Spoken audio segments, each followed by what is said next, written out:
안녕하세요 여러분, 임보라입니다. 오늘은 오랜만에 3분 보라로 영상을 찾아뵀는데요. 오늘은 제가 5년 동안 진짜 고생했던 화농성, 염증성 저의 턱드름을 3개월 만에 극복한 영상을 여러분들과 공유하고 싶어서 제가 준비를 했습니다. 그래서 화농성이나 염증성으로 너무 고생하고 있으신 분들 이 영상 끝까지 꼭 봐주시길 바랄게요. 그럼 바로 시작할게요. 어디 한 곳에 그냥 조금만 나는 게 아니라 되게 광범위하게 볼, 이마, 코, 턱 다양하게 나고 너무너무 스트레스를 받잖아요.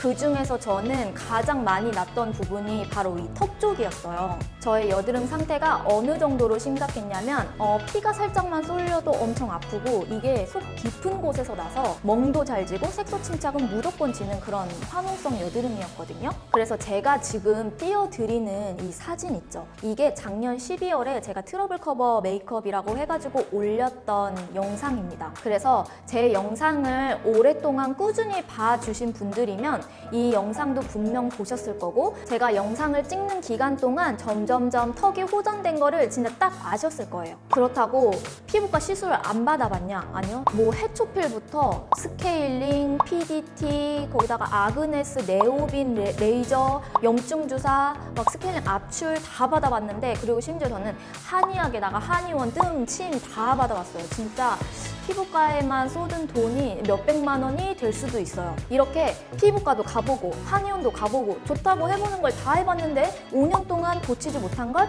3개월 만에 어떻게 고쳤는지 지금 바로 알려드리도록 하겠습니다. 일단 제가 올해 3월 달에 처음으로 처방을 받았어요. 의약품의 도움을 받았고요. 먼저 제가 지금 소개해드리는 의약품의 패턴이나 주기, 복용 이런 거에 관련된 건 저의 경험담 그리고 저의 피부 상태에 따른 처방이기 때문에 여러분들은 참고만 하시고, 그리고 주변 피부과를 들러서 의사 선생님하고 충분히 이야기하신 다음에 처방을 받으시는 거를 추천드릴게요.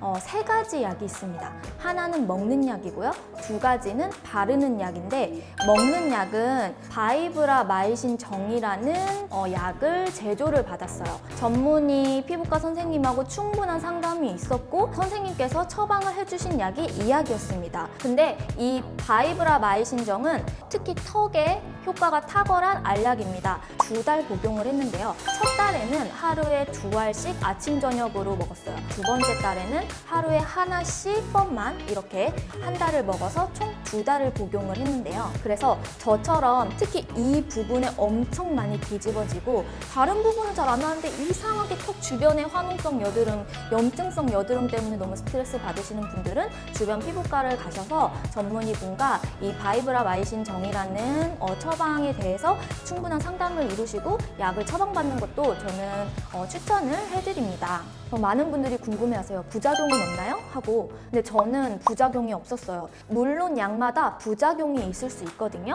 근데 저는 건조증도 없었고요. 피부가 바짝 마르는 느낌도 전혀 없었습니다.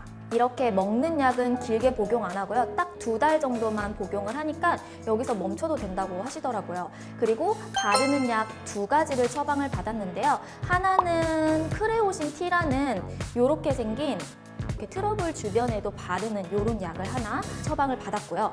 그리고 연고인 로섹스겔이라는 0.75%짜리 무색의 연고를 하나 처방을 받았습니다. 하루에 2번씩 아침 저녁으로 발라주었는데요. 크레오신 T 같은 경우에는 아침 저녁으로 발라주되 충분히 발라주라는 처방을 해주셔서 저는 충분히 발라줬어요. 단 이 제품은 약간 소독약처럼 알코올성 성분이 있는 것 같아서 피부가 많이 예민하시거나 너무 건조하시거나 건조증이 있으신 분들은 안 바르시는 게 좋습니다. 그리고 이 로섹스겔이라는 이 연고는요, 트러블이 난 부분 중에서 붉은 부분에 소량씩 얇게 바르라는 처방을 받았었어요.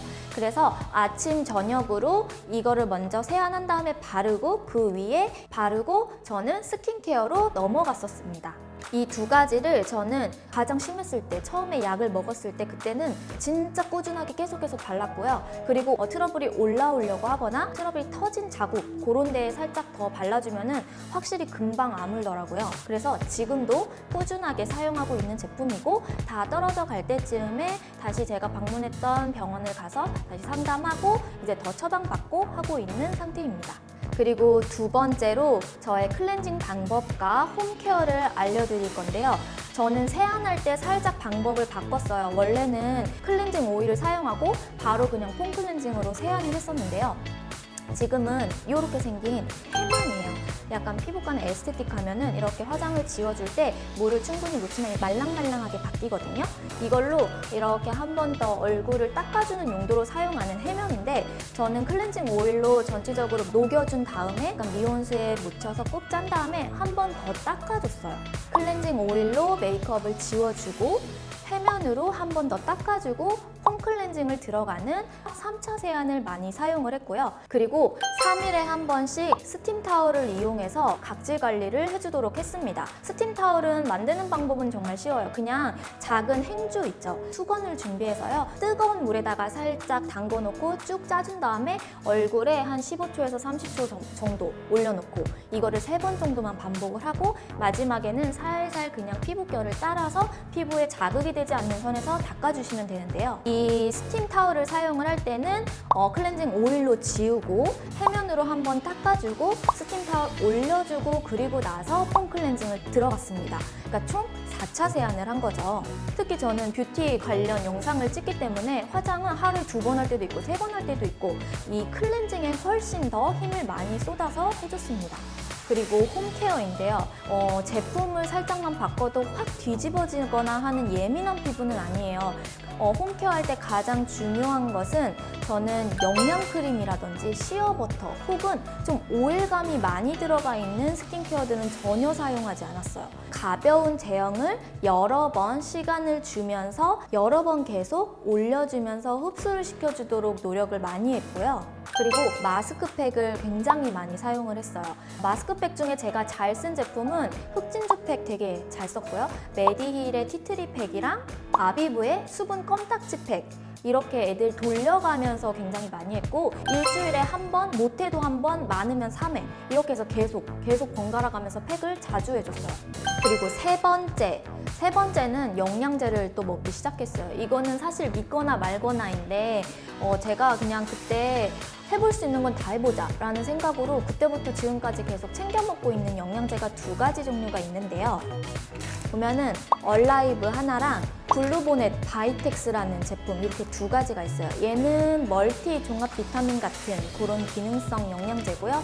얘는 베리 추출물로 만들어진 기능성 영양제입니다. 이 얼라이브 같은 경우에는 가격 대비 풍부한 영양소가 들어있어서 그냥 부담 없이 사기에 좋고 그리고 멀티비타민이라 하나씩 챙겨 드시면 좋을 것 같고요. 블루보넷 바이텍스 이 제품은 약 체리스트 베리가 들어있는 그런 제품이에요. 그래서 여성 호르몬에 도움을 많이 주고 특히 생리 전후 증후군이 있으신 분들이나 생리 전에 특히 여기가 많이 뭔가 올라온다, 유독 더 올라온다 하시는 분들에게 조금 더 좋다고 알려져 있어서 제가 이것도 구입해서 먹고 있는데 이것 때문에 정말 드라마틱하게 다 줄어들었다라고는 말하기 힘들지만 그래도 안 먹는 것보다는 영양제를 조금 챙겨 먹으니까 예민하게 반응하는 부분도 좀 덜해지는 느낌은 있어요. 그래서 사실 이건 믿거나 말거나인데 저는 이 2가지를 같이 먹고 지금도 먹고 있는 제품이고요.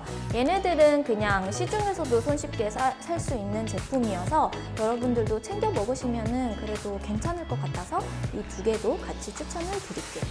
그리고 4번째로 생활 습관이에요. 사실 생활 습관은 진짜 많이 듣는 얘기잖아요. 저는 4가지 중에 어려운 걸 하나 꼽아봐 하면은 생활 습관이에요. 저는 밤에 잠도 잘 안 자고 올빼미 쪽에다가 밥도 막 끼니를 막 챙겨 먹을 수 있는 그런 조건도 되지도 않고 해가지고 제일 지키기가 힘들었는데 가장 이 시즌에 잘 지켰던 부분은 운동이에요. 가장 치료 기간을 유지하는 동안에는 하루에 2시간 혹은 1시간에서 2시간은 무조건 운동을 해줬고요. 운동을 하다 보니까 평소에 물을 잘 안 먹는데 물을 굉장히 많이 먹게 되더라고요.